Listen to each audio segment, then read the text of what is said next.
All right, Jabal say good morning. Let us begin. I want to begin by thanking our sponsors for this morning's share. To thank our Talmud Torah sponsors for the month of Adar, Paul and Kathy Pollock, for dedicating all of the shiurim and drushos this month in memory of Paul's grandmother, Dina Bas Pesach, and Paul's grandfather, Zechariah ben Zechariah, whose yard sites are in the month of Adar. We hope that on the merit of our Talmud Torah, the Neshamas will have an Aliyah and the family in Nechama. We also thank our Day of Learning sponsor, Pesach Rashkovsky, in commemoration of the yard site of his father, Nachum Gershon ben Menachem Mendel Zichron Levracha, and our Daf Yomi sponsor, Alan Wiseman, for dedicating the shir this morning in memory of his father-in-law, Charles Newman, Zechariah ben Yisrael Tzvi Zichron Levracha. We hope that on the merit of our Talmud Torah, the Neshamas will have an Aliyah and the families in Nechama.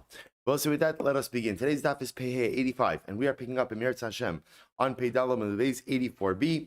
We left off, we have a lot to do today, but we left off with Ravina Amar, which I will say again is on 84b, 2, 4, 6, 8, 10, 12, 13 lines up from the bottom.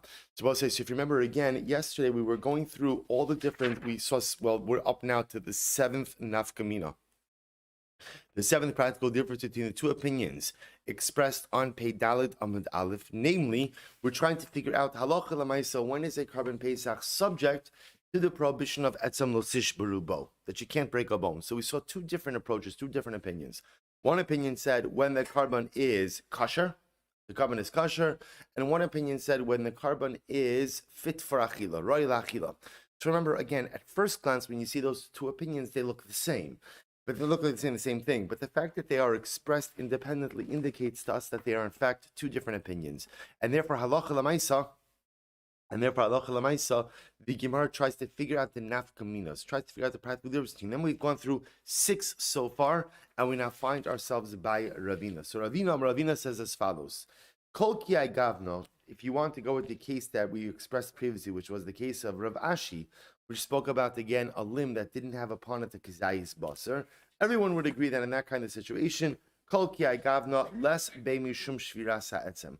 There is no prohibition of breaking a bone. Because everyone will agree that in order for a particular bone to be subject to the halachas of shviras etzem, there has to at least be a kizayis of basar. Ela iver she'ina lav kizayis basar b'makom zeh, the yeshal of kizayis basar b'makom acher ikabenau. The practical difference between the two opinions of kosher versus ra'i lachila will be the following situation. If you have a bone that has on it, well, let's say it differently, a bone that doesn't have a kizayis basar on the area of the breakage, but does have a kizayis basar elsewhere on the bone. Is such a bone subject to shviras etzem or not? Lamando mar kasher hakashu. If you hold that the criteria for being subject to shviras etzem is that the carbon is kosher, so in such a situation you've passed the kosher threshold. Lamando amar rai lachila, but according to the opinion, it says rai lachila, but inon shirachila b'makom shvira. According to that opinion, you would need the requisite amount of achila, which is a kizayis, at the place of the breakage. In this case, you would not have it. We'll say, so according to Ravina, that would be the nafkamina between kosher versus roi la'achila, is a bone that doesn't have a kizayis basar at the point of breakage, but does have a kizayis basar elsewhere, subject to the din of shviras etzem or not. That's the machlokes. So we'll say the Gemara says, Tanya karba minayu. We have a brisa that supports 4 of these 7 interpretations. So the Gemara says, the Sanya, Rabbi Omer, Bebayis Echad Yeachal. The pasuk says you have to eat Korban Pesach in one home. Right, you're going to see that sugya next. So ve'etzem lo sish barubo. So the pasuk says, furthermore, again, you should not break a bone. So also remember again, this is what we saw before in Amud Aleph. The Torah juxtaposes the obligation to eat the Korban Pesach with the prohibition to break a bone, which teaches us. The Gemara says, Ala kosher hu chayiv ve'ino chayiv ala pasal. Which number one teaches me that Allah chalamaysa, I'm only chayiv for a carbon Pesach that is kosher, breakage for bone breakage, but not on a carbon Pesach that is possible. I haisalo shasa kosher v'nifsal b'shas achila ein bo mishum shviras etzem. What happens if a carbon was kosher but subsequently became possible b'shas achila? So it was kosher, let's say again on Erev Pesach, but by the time Pesach rolled around, it was kosher, it was possible. Ein bo mishum shviras etzem. So the Gemara says, right? It says it's not subject to shviras etzem. Yesh bo shirachila. Yesh bo mishum shviras etzem. If the bone has a shirachila, which we're assuming right now means kizayis, then it's subject to shviras etzem. Ein bo shirachila. If it doesn't have the shirachila, ein bo mishum shviras etzem. Good. Haroy lemizbeach. Something that is offered up on the mizbeach. Ein bo mishum shviras etzem. So so remember again, we spoke about that. What was that case? That was the case of the tailbone. Right? Remember again, the fat of the tail is offered up on the mizbeach. So the Gemara is suggesting over here, the Bride is suggesting anything that's not consumed is not subject to shiras etzem. So if something is offered up on the mizbeach, it is not subject to shiras etzem. B'shas achila yesho mishum shiras etzem. Shelo b'shas achila imo mishum shiras etzem. Furthermore, only at the time of consumption is a bone subject to shiras etzem. But during a non-time of consumption, for example, we'll see when we had the question, is a Karban Pesach on the 14th? Let's say you shecht your Karban Pesach, it's ready to be roasted, but it's Erev Pesach still. So is it subject to Shviras Etzem or not? The Brisa seems to indicate the only time that there's a din of Shviras Etzem is B'shas Achila. But Shelo B'shas Achila, no din of Shviras Etzem. So Itmar, let's analyze more. Eiver she'in alav kizayis b'basar b'makom zeh, v'yesh lav kizayis basar makom acher. We'll say, what about the following case? You have a bone, and the bone has a kizayis of meat on it, but not in the place where you're going to break the bone. So meaning the meat has been removed from part of the bone. So part of the bone has a kizayis, but the area of breakage doesn't have a kizayis. Is such a bone, if you were to break the bone in an area where there is no meat, halacha l'maisa, are you chayiv for that? Rabbi Yochanan Amar Yesho Mishum Shiras Etzem, Reish Lakish Amar Imbo Mishum Shiras Etzem. Both say machlokes. Rabbi Yochanan says yes, even if the bone doesn't have a kizayis basar in the area of breakage, but has a kizayis basar elsewhere on the bone is subject to Shiras Etzem. Reish Lakish says it is not. Eis Rabbi Yochanan Shemin Lakish. So Rabbi Yochanan raised the kash Shemin Lakish. Ve'etzem lo tishperu bo echad etzem sheish alav kizayis basar ve'echad etzem she'in alav kizayis basar. So here comes along Rabbi Yochanan, and he says, Reish Lakish, the pasuk says, you shall not break a bone. So the Gemara is darshaning over here, this applies to a bone that has a kizayis basar and a bone that doesn't have a kizayis basar. Now, what does that mean? My ina love kizayis basar. What does it mean when you say the bone doesn't have a kizayis basar? Ilema de ina love kizayis basar klal. If you say that it mamish means it doesn't have a kizayis basar at all, then amay yeshu mishum shiras etzem. So we'll say if you have a bone that has no meat, then everyone will agree in that circumstance that halacha l'maisa there is no din of shviras etzem. Ela lav hachikamer. This is what I must mean to say. Echad etzem sheish lav kizayis basar b'makom zeh, ve'echad she'in lav kizayis basar b'makom zeh, v'yesh lav kizayis basar b'makom acher. Rather, it must mean the following case: that even if you have a bone that does not have a kizayis of basar at the place of breakage, but does have a kizayis basar elsewhere on the bone, such a bone will be subject to the din of shiras etzem. The kash Reish Lakish. So this seems to be a good proof to Rabbi Yochanan. And the kash Reish Lakish. Amrlei, top of pei amadalef lo. That's not what it means. Haki kamar. That's what it means to say. Echad etzem sheish alav kizayis basar mibachutz. The echad etzem she'in alav kizayis basar mibachutz. The alav kizayis basar mibifnim b'makom shvira. Oh, it says this is what it means to say. It means to say whether the bone has meat on the outside, or even if the meat does not have, even if the bone does not have meat on the outside, but it has a kizayis of meat on the inside, it's subject to shviras etzem. So what does it mean? It has a kizayis of meat on the inside. What does that refer to? The marrow. The marrow, like we've seen before, that's the chiddush. But it's possible that if the bone does not have the kizayis of meat in the makom shvira, perhaps it's not subject to the din of shviras etzem. So the Gemara says, Vatanya, furthermore, to support this idea, ve'etzem lo tishperu bo. Pasuk says you shall not break a bone. Echad etzem sheish b'moach ve'echad etzem she'in b'moach. What this is true whether the meat has marrow or doesn't have marrow. And when the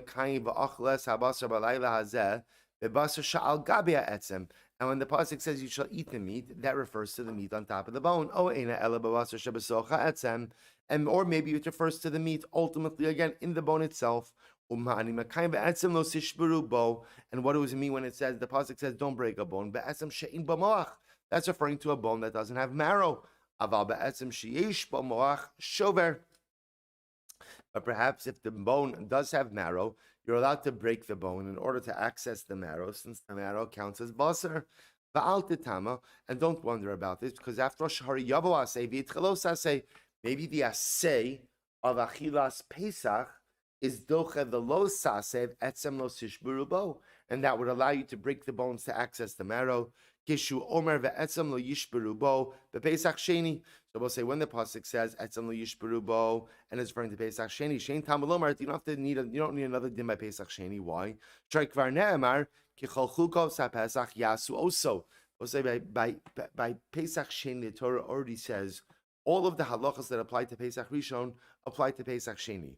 So why do you need to restate this halacha? Have the Omer echad etzem sheyesh b'moach ve'echad etzem she'in moach. So therefore, we'll say what the way the Gemara concludes ultimately is as follows: that halacha lemaisa, the din of shiras etzem will apply whether the bone has meat on the inside or the bone has meat on the outside. We already established in yesterday's daf that the marrow does in fact count as basar, which of course is incredibly unique, because here you have part of the Korban Pesach is encased in the bones, yet what? I can't crack the bones to access the meat. So we'll loop back to this, because we discussed one possibility is potentially what? How do you access the marrow? We saw in yesterday's daf, burning a hole into the bone. But again, that comes with other associated issues of potential crackage, is that a word? Breakage? Right? Good, cracking, right? Causing the rest of the bone to crack, or for that matter, again, actively ruining some of the marrow with the fire. So we'll loop back to that for just a moment. I will say what I want to point out to you is as follows. So the Gemara is still just focusing over here on this machlokes Rabbi Yochanan and Reish Lakish. Namely, if you have a bone that does not have the kizayis basar in the area of the breakage where you want to break the bone, but does have kizayis basar elsewhere on the bone, is that bone subject to shiras etzem or not? Rabbi Yochanan saying yes, Reish Lakish saying no. So Meisvei, Gemara raises another kasha. Ever shiyatza miktsasa. We're going to see this. This is the Mishnah on Amud Beis. If you have a limb of the Korban Pesach that partially went out of Yerushalayim, although we'll see not limited to Pesach, we'll see it's also by other karbanos. But Allah Chalamayse, again, you have a sacrificial limb that extended outside of the permitted area of consumption. So what do? So what you do is you cut away the meat until you get to the bone. The koleif ad shemagia leperek, and what you do is you go ahead and you peel back the meat until you get to a joint. The chotech, and then I will say you cut off the bone in its entirety at the joint. This way, what are you avoiding? You're avoiding cracking the bone, right? So therefore, you peel off the meat. So I will say, remember again, in this case, any meat, let's say, for example, let's just use Pesach. So remember, Korban Pesach has to be eaten in Yerushalayim. So let's say a leg of the animal extended out, this is after it's shechted, obviously, extended out of Yerushalayim. So the meat that's outside of the walls can't be consumed. So you cut off that meat. Now the meat on the rest of the bone is permitted. You peel off that meat, peel it all the way off to the joint, and cut off the bone at the joint. Thereby you're removing the bone, but so you're not cracking anything. The amrit, ever she'ein alav kizayis basar makom zeh, v'yesh b'makom achar ein bo mishum shviras etzem. But if you hold it a limb that doesn't have the kizayis basar in the place of breakage, even if it has kizayis basar elsewhere on the bone, is not subject to shviras etzem. Why do you have to go ahead and literally peel back all of the meat until the joint, and then remove the bone at the joint? Niklov beipurta v'nitpere. Just go ahead and peel back some of the meat and break the bone there. Listeners, if you go with the approach that as long as there's not a kizayis basar on the bone, there's no din of shiras etzem, so it's very simple. Just peel back the meat on the bone to the area where you want to crack it, and just crack it right there, and we're done. So obviously I will say that indicates to us that halacha l'maisa, the din of shviras etzem does apply to a bone, even if there's not a kizayis basar. Abai amar mishum paka, Ravina amar bekulis. So we'll say, look at Rashi, it's almost right across. Mishum paka, shema yipaka v'yishaber tachas habasar kishiyaka amakom akalov. Because we'll say, in general, what we're going to see is that when it comes to breaking bones, there's always the concern that the breakage may extend. See, I both say, even if you go with the approach that Allah so you could break a bone on an area where there's not a kizayis basar. When you break a bone, so we'll say how are you breaking a bone? So we'll see in the Mishnah. You take a meat cleaver and just smash down on the bone. The issue over there is that you may cause the crackage, right, to extend to other parts of the bone. Therefore, even if you hold that the din of shviras etzem doesn't apply to a bone that doesn't have a kizayis basar, we may still be reticent to allow you to crack the bone, lest the crack spread to other parts of the bone, which are subject to shviras etzem. Or I will say, Ravina said, it's a case of kulis. Rashi says over kulis is the thigh bone. Rashi says the hip bone. So the Gemara says shalayad, the thigh bone. Shalayad yesh bo moach mitocha v'lo mahayile klipa. Or what's the other possibility? Is talking about a bone like the thigh bone that Allah Kalamaisa has a lot of marrow inside. Remember again, as we said before, the din. If you go with the idea, let's assume that we go with the idea that in order to go ahead and be subject to shviras etzem, ultimately again you have to have a kizayis basar. As we just shown at the top of the daf, that is true whether the kizayis basar is on top of the bone or inside of the bone. Therefore, maybe we're dealing with the thigh bone, and therefore, again, which has a lot of marrow on the inside, which shows that even if there is no meat on the outside, it is still subject to shiras etzem. Okay, good. Tanan Hasam. So we'll say let's analyze a little bit more. Tanan Hasam. Hapigol vano servat tamitamin esadayim. What's a very interesting case? Pigol. We'll say so. We know what all of these things are, right? So pigol means a kohen when he's doing the avoda as a machshava to go ahead and eat the carbon outside of its prescribed time. If he has that machshava, it goes ahead and makes the carbon puzzle. So that's pigul. No, sir, means carbon actively left over beyond its permitted time. So what's the halacha? So I'll say this is really quite fascinating. So they're metame the adayim. So Rashi points out midrabana. So if a kohen handles pigul, his hands become tame midrabana. We'll say, what do you do with tame hands? You immerse them. Right? That's what you do, right? So if you handle noser or you handle pigul, your hands become tame. Now watch this. Rav Huna v'Rav Yehud v'Rav Chisda chadamar mipnei chashadei kuhuna v'chadamar mipnei atzlei kuhuna. This is very interesting. Why were the rabbis gozer tuma on noser and pigul? So it's machlokes. One opinion said because of chashadei kuhuna. Now both sides. Now listen to this. What was the concern? If you're a kohen and you had a falling out with someone, there's a very easy way to get back at them, which is how? Make their carbon pigul. Right? I'm a kohen, I had a falling out with Reuven, I really don't like the guy. He's offering up a shlamim on a Sunday, and I have in mind that I'm doing the avodah, I'm going to eat it on Thursday. Okay? Obviously a disqualifying intention, and I ruin, but again, it's a mistake. What am I going to do? I'm sorry, I just got confused. I'm not going to say, of course, that I did it intentionally. So we'll say, so what did Chazal do? So apparently, to prevent a kohen from doing that, they made his hands tame. Now Rashi says over here, carbon, because a kohen might be suspected to make a carbon pigul, mishum eva, because he doesn't like someone. Therefore, gazru al hapigul sheyitmas hayadayim kedei shehezeh tzarich lahat bil yodav kodem sheyiga bekodesh v'yachichu. So this is actually very interesting. So what happens? The Chazal said, we're going to make your hands tame. Now, if I'm a kohen, because my hands become tummy, therefore I have to purify them. That's a tircha. This is very interesting. So the Gemara, the Chazal assumed that if we make things a little bit difficult for the kohen, he's not going to make someone's carbon pigul. Meaning what? I'm happy to get back at someone, but not if it takes a lot of effort. So if there's a lot of effort involved, I'm not really so interested. I don't hate anyone that much. Right? So lemaisa, if we're going to make his hands tame, that's a to do. Especially if you're the kohen doing the avoda, that's a to-do. And by the way, you also then have to be careful whatever you have in contact with. So Chazal assumed that once we levy this rabbinic tumah upon someone who handles pigul, that's going to be enough of a deterrent that's going to be enough of a deterrent that is going to deter him from making the carbon pigul in the first place. The second opinion said that it's ultimately, again, a legislation because of atzlei kuhuna. Also, namely what?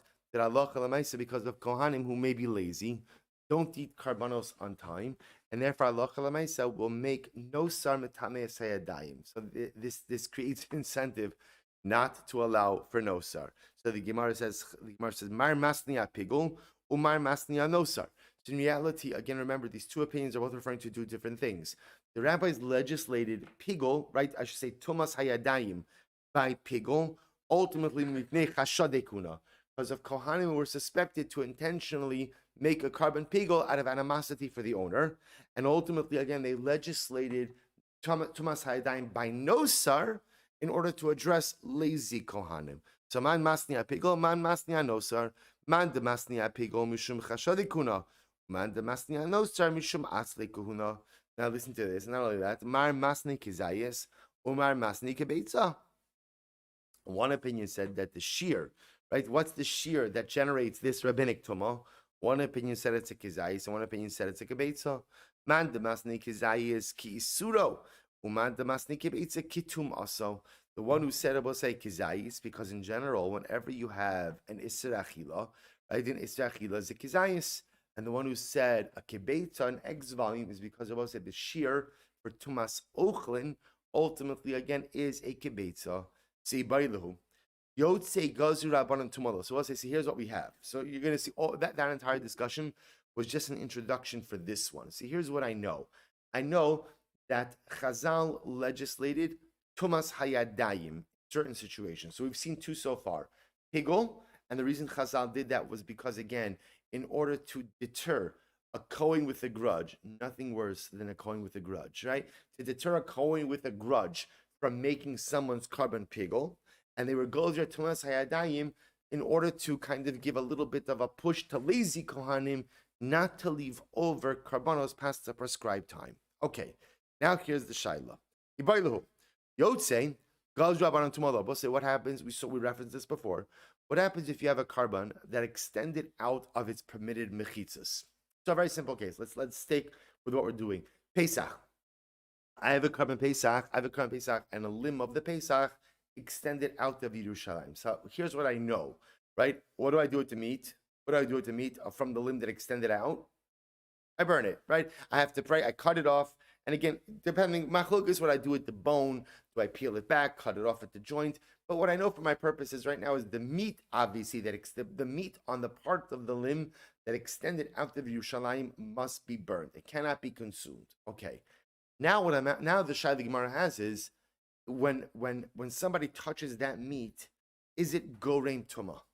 Does it cause tumas hayadayim b'dirabanan or not? So the Gemara says, Mi amrinan no stradigazru tuma da'asilat sulebe aval yotzi afuke be'adayim lamafkile be'adayim lo gozer be'rabanan tuma. So do I say like this?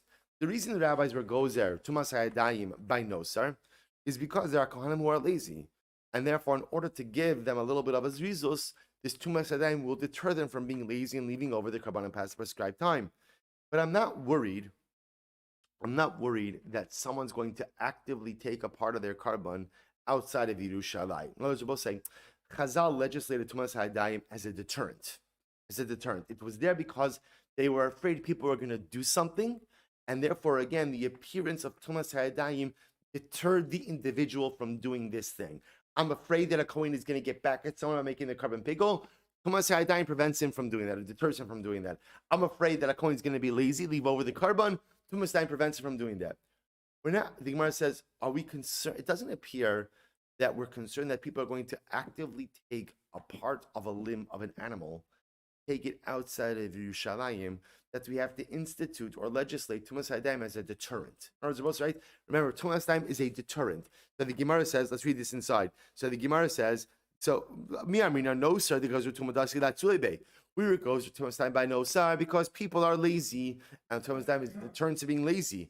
Aval yotze. But we're not. Are we concerned that people are going to take a carbon out of Yerushalayim? Afuki be'adayim lo mafkile be'adayim lo gozer be'rabanan. People don't. We'll say cases of yotze, usually when they come up, are what? Are accidental cases. We're not really concerned that people are going to actively take carbonos out of their prescribed area. Therefore, perhaps in that case, lo gozru be'rabanan tuma. We should assume that halacha l'maisa, the rabbis were not gozer tuma, o dilma loshna, or perhaps it shouldn't make a difference. No, perhaps halacha l'maisa, we should be gozer tuma in that case as well. So we'll say, so this is the kasha. Is there tumas hayadayim by yotze? I have sacrificial meat that went out of its prescribed area. Is there tumas hayadayim now if I come in contact with that meat? So tashma, ever shiyatza miktsasa chotech ad shemagiela etzem v'koli vat shemagiela prak v'chotech. So remember, we just had this before, that if you have a part of a sacrificial limb that extended out of the Yerushalayim, so what do? You cut off the meat, right? Essentially, again, you cut off the meat until you get to the bone, and then you peel back all of the meat until you get to the joint, and you cut off the bone at the joint. But if you hold that the Rabbanon were gozer tumah on Yotzei, my havi. Ultimately, again, even if you cut off the meat, what does it matter? So the Gemara says, ha kametamile. Ha kametamile. So I will say this is actually very interesting. Look at Rashi kametamile. Pinimi machmas maga'o shel Yotzei mechuberlo. We'll say if you hold that the assumption was like this. Let's go back to what we said before, then let's plug it in. So before they were saying like this, if you have a piece of your Karban Pesach, let me your Karban Pesach that extended outside. So what do? You cut the meat down to the bone, and essentially again peel back all of the meat till you get to the joint. Cut off the bone at the joint. So I cut off the bone at the joint. Why? Why do I cut off the bone at the joint? To avoid breaking the bone. Okay, that's Aleph. And then the assumption is what am I doing with the meat? So the meat that was outside will be pasul. The meat that was inside will be kosher. The meat that was outside I'll burn. The meat that was inside I'll eat. But 1 second, if you hold that there's tumah on yotzi, on meat that goes outside, so that meat on the outside touched the meat on the inside. They were all connected. And therefore, halacha l'maaseh, if the meat that goes out is tamei, then the meat ultimately that was on the inside should be tamei as well. To which the Gemara says, no. Tumas starim he, the tumas starim lo mutanya. Rabbi say this is incredible. This is what's called a hidden tumah. Rabbi say what this means is as follows. It really means like this, that the connection of the meat was beneath the surface. Look at Rashi. Tumas beis hastarim he, komaga chibar beis hastarim shein makom magoo nira. The tumas beis hastarim nafkalim mesechus. This Rabbi say the Gemara says the fact that the meat was connected. The meat was connected ultimately again in a hidden fashion. In other words, it was connected beneath the surface. So therefore, halacha l'maaseh, that's tumas beis hastarim. And in general, again, chibur for tumah that is not visible is not generally considered to be a connection for tumah. The tumah star l'matanya, u'l Ravinu damar chibure ochlin lav chiburhu. According to Ravinu, who says that in generally food connection is not a connection. So what that means is the way Ravina looks at food as separate, independent items that happen to be next to each other. We're not going to get into all these halachas of tumah, but again, Ravina holds chibure ochlin lav chiburhu ukiman demifrisi dami mai ikalameimar ha kanaga bahadadi the kamatame. According to Ravina doesn't look at food as tumas beis hastarim. He doesn't look at it as hidden tumah. Instead, he views each chilik of food as its own independent entity. So there's food from the outside, meat from the outside, meat from the inside. They're not connected. But they happen to be touching each other. So because they're touching each other, should that not cause the tumah from the outside ultimately to be conveyed to the tumah on the inside? Therefore, the only way to interpret it is the opinion who holds that the shiras kezayis says you're talking about a case that's less than a kezayis, and the opinion who holds that it's a beitza will hold that it's less than the shir of a beitza. Therefore, the Gemara kind of sidesteps the question by just saying either way the shir wasn't present. But again, the question still remains. Which is halacha l'maisa, what is happening with a case of yotzei? So I know, but here's what I know. I know that nosar causes it, right? There's tumas hayadayim. I know pigol, there's tumas hayadayim. The shaila is yotzei. Is that gorim? Does that create tumas hayadayim as well? Still unresolved. So the Gemara goes right there. Tashma. So we're not finished yet. Tashma. Hamotzi basar pesach mechabura lechabura. But we'll discuss this case as well. This is very interesting. If you take your Karban Pesach from one chabura to another chabura, so we'll discuss exactly what the parameters of this case are. But remember, you eat your Pesach with a group, and the halacha is your Karban Pesach is not supposed to be moved from one group to another group. We're actually going to see is the discussion if you have multiple chaburos eating together in one home. What happens, and we'll see. But again, for now, let's just go with the wording of the Gemara. If you go ahead, hamotzi pesach, hamotzi basra pesach, mechabura lechabura, Afa pishu below saset tar. So we'll say if you moved your Pesach from one chabura to another chabura, even though what? Even though you've been in violation of a lo sase, right? You have violated a biblical prohibition. The Torah says, "Bebayis echa ye'acha lo sotzi min abayis." So you've violated an a lo sase. The Gemara says, "Tar." Nevertheless, you're tar. So what does that mean? My love tar va'aser yotze mechabura lechabura kiyotze chutz lemechitzaso dami. So what does that mean when it says tar? What does that mean? If I go ahead and I move my carbon pesach from one chabura to another chabura, as much as I'm in violation of a law of a prohibition, the Gemara says still the carbon is tar. Now, what does that mean? So the Gemara says, my love, tahar va'aser, yotzi mechabur lechabur ki yotzi chutz lemechitzaso dami umafsil. Both say it must mean like this. When you move, this is fascinating. When you move a Pesach from one chabura to another chabura, that is the equivalent of what? Moving the Pesach from inside Yerushalayim to outside Yerushalayim. So what's the halacha? Umafsil, and it becomes puzzle. In other words, we'll say, you have a piece of Korban Pesach that extends outside of the walls of Yerushalayim, ultimately the carbon is Pesach. The carbon is puzzle. So too, if you move the Korban Pesach from one chabura to another chabura, it's puzzle. But yet what? Ba'afilu hachi katani tahar. But nevertheless, the Gemara says the Pesach will be tahar, which tells me that what? Seems to indicate to me that Yotze, the Korban Pesach, part of a Korban Pesach is taken out of the walls of Yerushalayim. What's the halacha? It's puzzle, but it's tahar. Namely, it does not create tumas hayadayim, which indicates to us that although Chazal were gozer tumas hayadayim by Nosra and by Pigol, they were not gozer by Yotze. Incredible. Alma lo gozer rabbanon tuma. Therefore, Chazal will not gozer tuma. Incredible. Lo, Gemara says no, incorrect. Tar umutter. No, in fact, what it means is the carbon is tar and permitted. The Yotze mechabura lechabura. Lav kiyotze chutz lemechitzas odami. Because the Bible says the act of moving the carbon pesach from one chabura to another chabura is not the equivalent of moving the carbon pesach outside of the walls of Yerushalayim. Below mafsil, and ultimately again, therefore, it does not become puzzle. I v'hatani seifa ha'ochlo harei zebelo sase. But 1 second, the seifa of that Mishnah says that if you eat carbon pesach that was moved from one chabura to another, I just want to point out this is going to be a whole sugya by itself about moving carbon pesach from chabura to chabura, or for that matter, even before I get to that, what the din of chabura is. We haven't touched on that yet. But again, right now the Gemara says, but it says in the Seifa, that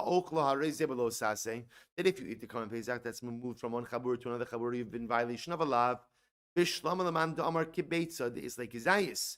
Let's make a beitza. It must be a case, according if you hold that the share is a kibeitza, doesn't have the kibeitza, only has a kizayis.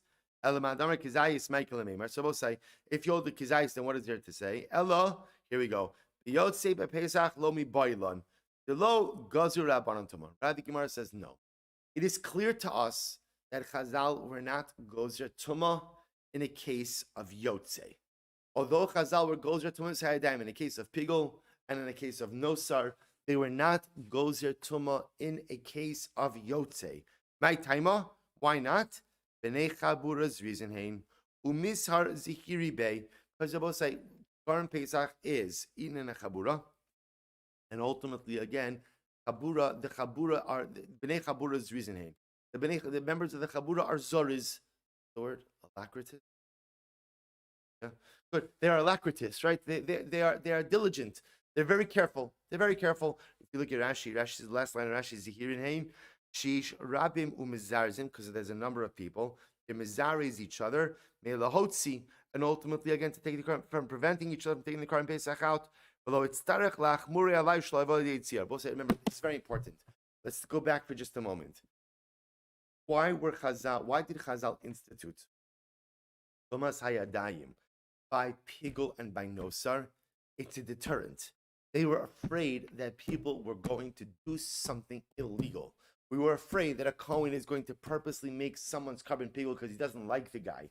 We're afraid that Kohanim are going to be lazy and they're going to leave over karbanos past the permitted time. So therefore, Tumas Hayadayim is there as a deterrent. Gemara says something amazing. Carbon Pesach is not eaten by yourself. Carbon Pesach is eaten with a chabura. And the Bible says wherever there's a chabura, the lashon of the Gemara is b'nei chabura. The reason hein u'mizaher zihiri bei. We'll say so b'nei chabura, but they're zaris. They're careful. And we'll say, what does that mean? What the Gemara is saying is like this: whenever you band together with a group of Jews, ultimately, again, we are mizares each other. We encourage each other. Both say this is the power of being part of a chabura. This is the power of being part of a chevra. This is the power of being part of Am Yisrael. This is why we try not to lead isolated lives. The greatest strength we have is not as individuals. The greatest strength we have is in our chelek as part of the collective. So therefore, the Gemara says that when you're part of the chabura, listen to it, b'nei chabura zrizin hein u'mizar zihiri bei. B'nei chabura. I want to point out which chaburas is this talking about. It's interesting. It's all chaburas, really. Every single chabura is made up of tzaddikim, klal yisrael, mamish, amich, kulam tzaddikim. Everybody's the tzaddik, yeah, except the ones who aren't. Right? So it's the nature of chabura. This is why I think, again, I think we appreciate these Gemaras so much more, because for the first time in our lives, we know what it's like to be isolated. And to me, one of the most heartbreaking things is when you hear people say, I really enjoyed the alone time, right? Or I really grew from the, what? Then you're missing what it means to be part. Then you have to examine what it means to be a Jew and what your relation to Am Yisrael is. Of course, there are times being alone with oneself is an incredibly important thing, but a sustained amount of time like that is unhealthy for any person. And a person who feels that their greatest growth comes from a period like that, then they're missing some dynamic in being part of Klal Yisrael. Finding time with yourself is incredibly important, but self-actualization only comes when you are part of the Chabura. Only comes when you're part of Klal Yisrael. Only comes when you are part of the collective. And we have to be so careful, because we had a year of a little bit of we're going into a year of a little bit of a shtickle isolationist attitude. Part of it, we have to. And we have to be so careful that this doesn't become our norm. And to whatever degree we could join back with the klal, we could join back with the chabura, we could once again re-engage and be part of the collective. That is the source of our strength. B'nei chabura zihirin hein. Because when you're by yourself, you're by yourself. But when you're part of the chabura, you allow yourself to tap into the zrizus of those around you as well. Therefore, the Gemara says over here that halacha l'maisa, the B'nei Chabura or Zehirin teaches me as follows. We don't have to be Gozer Tumas Hayadayim on Yotze. Why not? Or I should say on Chabura LeChabura, or in that matter, Yotze. Because Karban Pesach is consumed as part of a Chabura, and the Chabura are Mezares. They go ahead and watch each other. So if somebody's going to be about to take something out, another member of the Chabura will politely remind him, I don't think that is permitted. So because you're eating it as part of the collective, there's no concern. Because there's no concern of Yotzei, therefore, Allah Chalamaysa Chazal, we're not Gozer Tumas Hayadayim. So the Gemara says this is incredibly important. It makes a lot of sense once we go through the logic. Meaning, Tumas Hayadayim is only there as a deterrent. It's not there it's there to deter something. The Gemara says, I don't need the deterrent by Karban Pesach, because halacha l'maisa will deter each other. If I see you doing something wrong, I'll tell you. You see me doing something wrong, you'll tell me. We don't need Tumas Hayadayim as a deterrent. Incredible. Elokiko mibarilon biyotze bekachim. So the Gemara says, fine. That works beautifully by Karban Pesach, because Karban Pesach can only be consumed in a chabura. What about kachim in general? So we'll say, remember, a kachim in general, regular karbanos don't have to be eaten as part of a chabura. So is there a din of tuma by yotze of regular karbanos? To which the Gemara says, teku. So I will say, we have a number of very important facts that are coming out of here. I just want to point out, I'm going to send it out later on the WhatsApp, because we're not going to get a chance to do it here. But all of the halachos really contained in Pei Dalid are all summarized in the Rambam in Perek Yud of Hilchos Karban Pesach, where the Rambam spends a significant amount of time going through the halachos of Shviras Etzem. What type of bones it applies to, what type of bones it doesn't apply to. For our purposes, what we've gleaned from the daf so far is that in order for a bone to be subject to Shviras Etzem, it has to have a kizayis of basar. And again, according to the Rambam, what the Gemara says, that kizayis of basar can be on the bone or in the bone, which means whether it's meat or whether it's marrow, that's a kizayis basar. Furthermore, we saw Chazal instituted Tumas Hayadayim by Noser and by Pigel as a deterrent, but it appears based on the Gemara over here that there is no Tuma by Yotze. If you have part of your Karban Pesach that extended out of the walls of Yerushalayim, that meat, it's invalid, you have to burn it, you can't eat it, but it is not Tameh, it is not Tameh. Why? Because I don't need the Tumas Hayadayim to be a deterrent, because the Chabura will deter one another. What about the meat of regular kachim that extends out of the walls of Yerushalayim? Eku. The Gemara says, okay, well, we have to have Eliyahu Navi. Umotzi basar Pesach michal amen days. Umotzi basar Pesach michabura lechabura minayna. So Rabbi say, this is great. How do you know about the din of taking out Karban Pesach meat from one chabura to another chabura? And Rabbi say, look at Rashi for just a moment. Rashi pei heyam with days. Mechabura lechabura minatlon. Chabura shal shnei psachim bebayis echad. Bayis echad. I will say, so how do you know? It's actually very interesting. I will say, I'll tell you something fascinating. So the Gemara says, we're talking over here about a chabura of 2 psachim in one home. 2 psachim in one home. So I was thinking about this. Because, there's always a lot of interesting, like, Baruch Hashem, like people go to Pesach programs and an incredible industry. It's always like intrigued. There's a mussar in everything. Like, what's the mussar in Pesach programs that people go away to? Again, Mishpachas Baruch Hashem, exorbitant amounts of money that go into these things. I thought it's mamish to prepare us a little bit for what's going to happen when Karban Pesach comes. So again, I've never been to a Pesach program, but I've heard the stories, right? And in the Meisim, they say, right, you could have a private seder, you could have a bunch of people in the main dining room. I'll say, so interestingly enough, when Mashiach comes and there's going to be a Karban Pesach, so what's going to happen? It could very well be that you'll have multiple chaburas having Pesach in the same home. That's the case over here. Mechabur lechabur, Rashi says, chabura shel shnei psachim bebayis echad. 2 chaburas, ultimately again in one home. So those of us who never went to a Pesach program are going to say, well, what's that?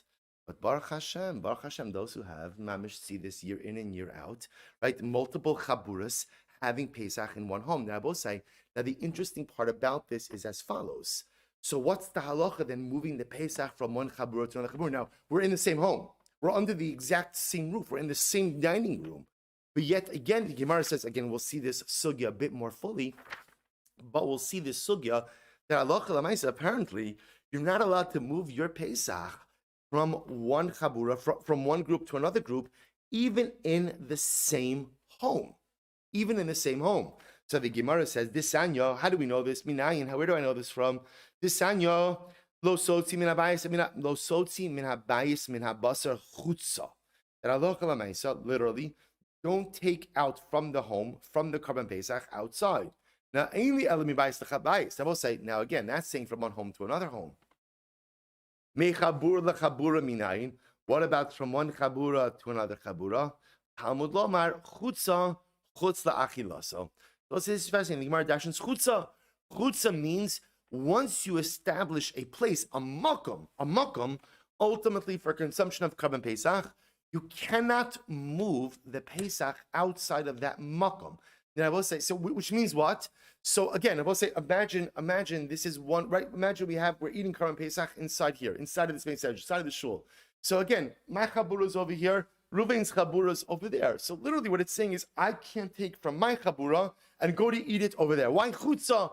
Once you establish a makom for consumption of Karban Pesach, you can't take it out. And I want to show you the novelty in that halacha. It's not like that in any other area of halacha. For example, let's say the din of su'udah. The halacha is that where you eat is where you have to bench. Let's say for argument's sake. So if I start out eating over here and I move over there, could I bench in this? Do I have to come back here to bench? And the answer is no. No. If I'm in the same home, if I'm 50-50, right? If I'm in the same home, I'm in the same room. If I'm in the same, especially if I'm in the same room. Well, let's keep it easy. I'm in the same large room, and I relocate from one area to. I don't have to come back to the same makom. It's the same room. It's similar. Even in the same home, there's a discussion about this. I'm going to say, so again, amazingly enough, at Karban Pesach, the geography that's established for consumption of Karban Pesach is so specific that literally, if my chabura is in the north corner of the room and there's another chabura in the south corner of the room, I can't move my Karban Pesach from one corner to another corner. It's fascinating. That's all we'll say. Again, we'll see. We're going to spend more time on chaburas, but again, all learned out from one word, chutza. Chutza, a very specific word. You can't move your Karban Pesach outside of its prescribed area. Rabbi Yami. Hamotzi basar Pesach mechabur lechaburin chayv ad shianiach. By the way, I just want to point out before we get to this. It's also interesting. I saw this, although I didn't get a chance to ma'ayin into this. Based on this, the Gemara does bring down about the Achronim do bring down about an interesting discussion about, let's say, going back to our hotel model. Let's say you're eating, right? You're having your seder. You don't have one of the private rooms. Such a not so chash, right? You have to eat with the amcha. Right? So we'll say so. What happens again with going ahead and taking from the afikomen? Like let's say the seder, let's say the Schwartz's seder ran out of matzah. So can you take from your afikomen and go ahead and share it with someone else's chabura? So we'll say, so it's an interesting discussion because afikomen is Ari equivalent ultimately again of Pesach. So again, I didn't have a chance to look into it, but there is such a discussion like this about halacha lamaisa, taking from the afikomen from one chabura to another chabura. Okay, interesting. Rabbi Yami. Amoti basar Pesach mechabur lechabura. If a person takes in the Karban Pesach, ultimately again, from one chabura to another chabura, Eino chayev ad shianiach. Suppose that this is fascinating. Halacha lamaisa, if you go ahead and you take Karban Pesach from one chabura to another chabura, we just said that's aser, right? Based on the word chutza. Based on the word chutza. But halacha lamaisa, you only chayev once you go ahead and you take it out and you put it down in that new chabura. Why? What's the pshat? Hotzah ksiv v'keshabbos. Wow. Because Rav Osai uses the same lashon of hotzah like by Shabbos. Ma Shabbos ad da'avad akira v'hanacha. Avhachanami ad da'avad akira v'hanacha. Incredible. Rav Osai, this is we know by Hilchos Shabbos. Remember from our Shabbos days. You're only chayev hotzah if you do an akira and a hanacha. You uproot the item in one domain and place it down hanacha in another domain. So too by Karban Pesach, I'm only going to be chayev if I do an akira in my chabura and I do a hanacha in another chabura. Massive Rabbi Abba Bar Mama also Raz the Kasha. How you sold in Osamamotos, how you shown him say this is a non-Pesach case. Rashi points out over here, this is by certain communal offerings where after the blood service was done, the carcass of the animal was burned outside of the precincts of the Beis Hamikdash. So it's referring over here to the people who would carry the carcass out. Now the halacha was that as soon as you left the precincts of you or the Beis Hamikdash or Yerushalayim, depending on what you were carrying out, you would become tamei. So how you solvin osam b'motos. So if you were carrying out the carcass of the animal on b'motos, motos just means staffs. Harishonim yatzu chutz lechumas chomas la'azara v'achronim lo yatzu. As soon as the first group left the walls of the Beis Hamikdash, and even if the second ones did not, so the Gemara says harishonim mitamin begadin v'achronim mitamin begadin. Ultimately, again, the first chevra that exited the walls of the Beis Hamikdash would become tamei, and the ones who were still inside the precincts of the Beis Hamikdash would not yet become tamei. But one second, you just said before that in order for something to be considered yotzei, that it has to come to rest in a new domain, and yet here the carbon in question did not come to rest. We're talking about where the carbon is being dragged. It's being dragged. That will say, by the way, being dragged, lav dafka doesn't have to be dragged, but it could also mean what? Loved. Right? Remember again, if something is within 3 tefachim of the ground, it's considered to be at rest on the ground as well. So they're talking about a case where either literally, I can't imagine they would actually drag it. Maybe they did, but Lamaisa, even if they didn't drag it, if it's within 3 tefachim, it's considered to be at rest, and therefore Allah Lamaisa, they would become tamei. So the Rabbi say again, that was just thrown in here, nothing to do with Pesach. Just again, another example of this idea that in order for something to be yotzei, in order for something to be considered to be transported outside of its domain, it has to come to rest in its new domain. So therefore, I will say a few more halachas that come out over here. You cannot transport a Karban Pesach from one chabura to another chabura. The novelty in this is even if the chaburas are in the same house, even under the same roof, you cannot transport a Karban Pesach from one chabura to another chabura. Why? All based on the word chutza. Chutza can't be taken out from where it started to anywhere else. But Allah Kalamaisi, you're only chayiv for transporting a Karban Pesach from one chabura to another chabura. If what? If the actual carbon comes to rest in the new chabura. So I will say, so for example, just for illustration purposes, if we're all eating Karban Pesach over here, my chabura is on the north side, your chabura is on the south side, and I were to pick up my Karban Pesach, walk over to your chabura, wish you a good Yom Tiv, right? Let's say again, I'm just eating Korban Pesach. I come over, I forget, I wish you a good Yom Tiv. So again, I come back to my Chabura. Apparently, I haven't violated anything because the Korban Pesach never came to rest. There was never a Hanocha in your Chabura. So as long as there's no Hanocha in the new Chabura, I'm not in violation of Yotzei. Incredible. Good. We'll say Mishnah. Mishnah. And now again, we actually quoted this extensively on Amud Aleph, and now we're coming back to mention it again. Ever Shiyatza Miktaso. So we'll say, here we go. Korban Pesach, part of the limb of the animal extended out of the walls of Yerushalayim. So what do? You cut the meat down until you get to the bone. And then you go in and you literally peel the meat back until you get to the joint. And then you cut the bone off at the joint. Again, I will say the novelty of that is we don't want to crack the bone. This way I'll just cut the bone off at the joint. Shalom HaYisrael. Gemara says, however, with other kabbanos, I will say with other kabbanos where there is no lav of etzem lo sishberubo, right? I will say again, remember the bone cracking lav is only a din by Korban Pesach. It doesn't apply to other kabbanos. What do? Code states bekofitz shedbo mishum shiras etzem. So we'll say, for example, if you have another type of carbon, let's say shlamim, which you have to eat in Yerushalayim also, and then a limb of your shlamim extends out of Yerushalayim. So what do? You cut off the meat and you just crack the bone at the area where the limb extended out, because again, remember, there's no prohibition of cracking bones by other karbanos. Mina agav lifnim kilifnim. So we'll say now. Here's what's interesting. Now the Gemara is going to get into the details about halacha lemaisa. What is considered to be inside Yerushalayim or outside Yerushalayim? Now we'll say. Now remember again. The part where this is going to get tricky is once you get into the threshold of the doorway into the city. So remember again, Yerushalayim had. You can imagine, like when you go to the old city of Yerushalayim, we all be zocha very soon, and I think we'll never again take the opportunity to be in Eretz Yisrael for granted after being locked out for so long. So I will say, so remember, when you come to the old city of Yerushalayim, you see the gateways. Well, imagine, remember, the municipal city of Yerushalayim had those same walls, those same gateways as well. So now, I understand, obviously, outside the wall is outside of Yerushalayim. Inside the wall is inside Yerushalayim. But of course, where is the intricacies going to come up? What about within the thickness of the walls? What we'll call the doorways. So the Gemara says, Mina agav v'lifnim kilifnim. Literally, from the doorway inside is considered to be in the city. Mina agav v'lachutz, from the doorway itself and outside, kilachutz is considered to be outside. Hachalonos v'ovi achama kilifnim. The windows, as well as the width of the wall, has the din of the interior of the city. This says the Gemara, Amrav Yehuda Rav, v'chein letfila. So let's listen to this. Rav Yehuda says the name of Rav. The same halacha applies with davening, tefillah. Now look at Rashi for just a moment. V'chein letfila. Ha'omed mina agav v'lifnim mitztarif la'asara. Va'omed chutz lePesach in mitztarif. So it's very interesting. So it comes along, it says the name of Rav. Same idea with davening, with tefillah. If you're standing from the doorway in, then you're part of the minyan. If you're standing from the doorway out, you're not part of the minyan. Okay. And this argues Rabbi Shimon Levi, because Rabbi Shimon Levi says, Rabbi Shimon Levi, afilu mechitza shel barzel inam afsekes ben Yisrael avim shevashamayim.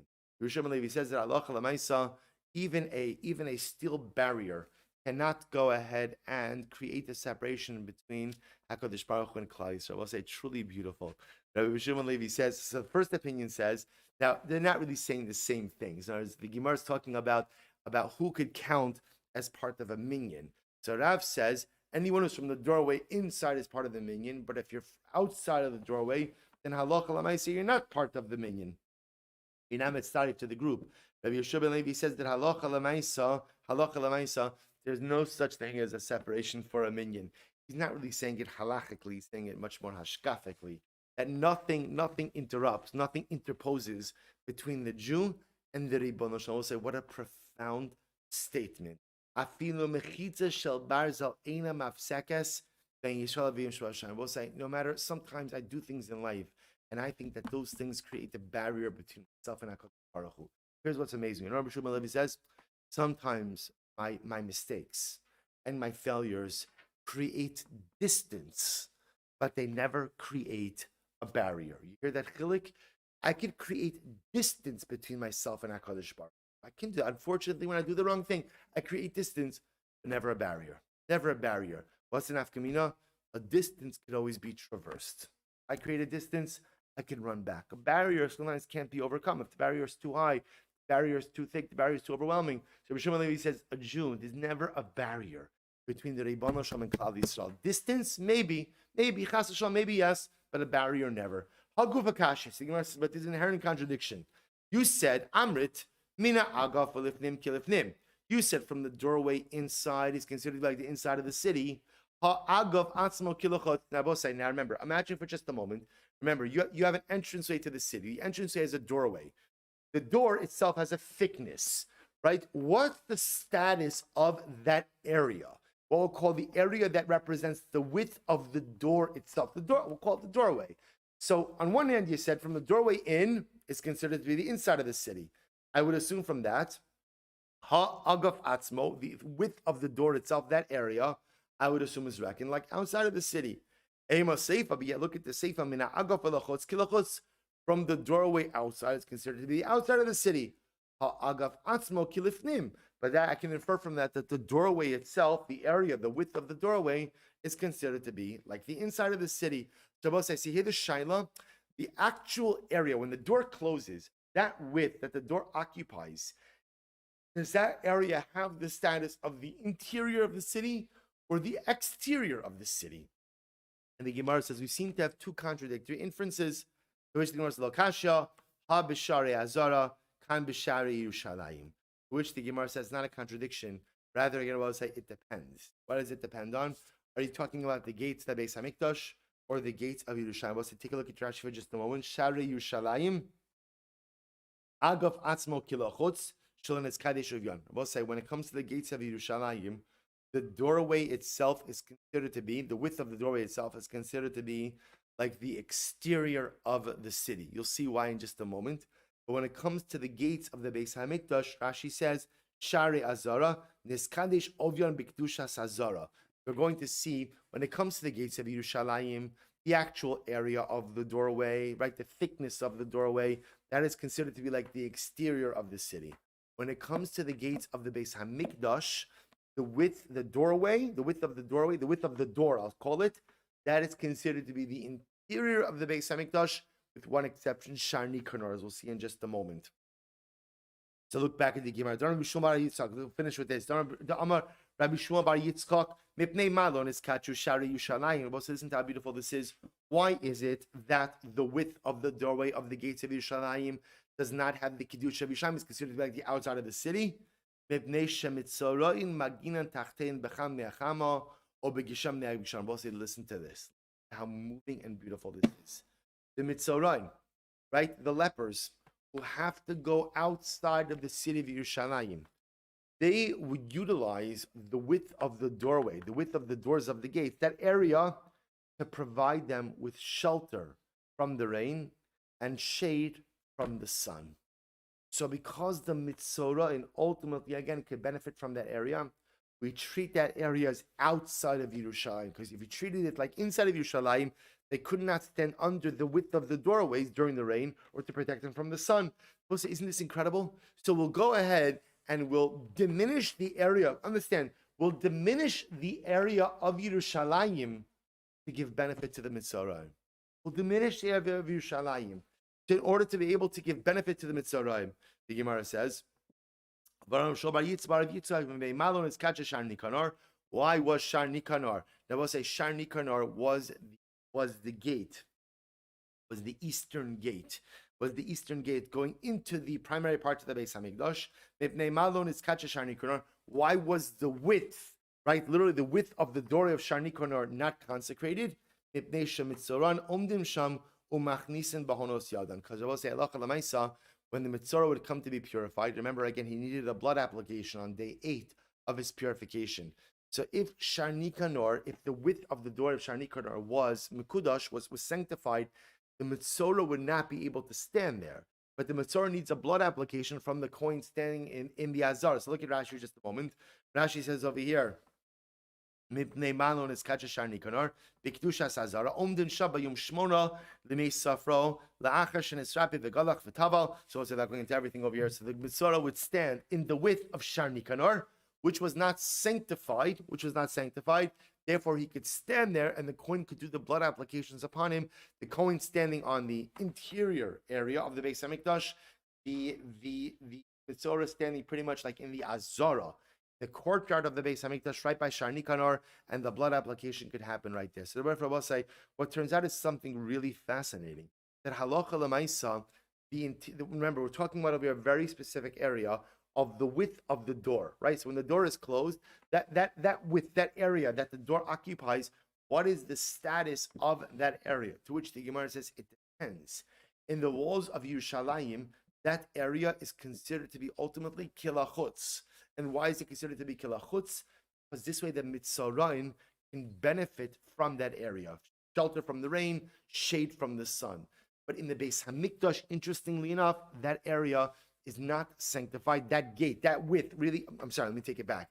In the Beis Hamikdash, the area, the thickness, the doorways are vested or do have Kedushas Mikdash with one exception. The one exception being Shar Nikanor, where the width of the doorway does not have Kedusha. This way, halacha l'maisa, the Mitzorah could stand there in order to be purified from his atzaras. All right, there was here Shekayach. Did a lot today, Baruch Hashem. We will continue Meretz Hashem over here at the 2 dots tomorrow. Bye, everyone. All right,